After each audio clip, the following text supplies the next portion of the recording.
కేవలం కొన్ని వందల సంవత్సరాల్లోనే కోడి జాతిలో ఇంత పెద్ద మార్పులు ఎలా జరిగాయి?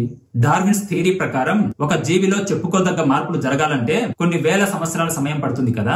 మరి అడవి కోడి నుంచి బ్రాయిలర్ చికెన్ గా ఇంతగా కోడి కేవలం కొన్ని వందల సంవత్సరాల్లోనే ఎలా మార్పు చెందింది?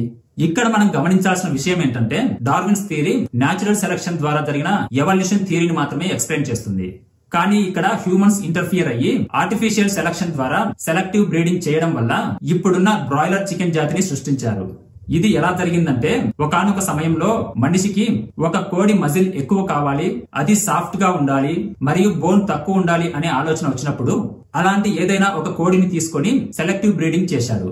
అలానే ఉన్న కోళ్లలో కొంచెం ఎక్కువ గుడ్లు పెట్టే కోడిని తీసుకొని దానిని కూడా సెలెక్టివ్ బ్రీడింగ్ చేశాడు.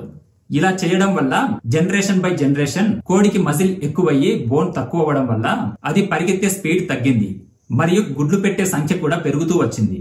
సో ఇలా ఆర్టిఫిషియల్ సెలక్షన్ ద్వారా బ్రీడింగ్ కొన్ని తరాల పాటు చేసుకుంటూ రావడం వల్ల ఇప్పుడున్న ఎక్కువ ఫ్లెష్ నిచ్చే బ్రాయిలర్ చికెన్ మరియు ఎక్కువ గుడ్లు పెట్టే లేయర్స్ చికెన్ సృష్టించబడ్డాయి.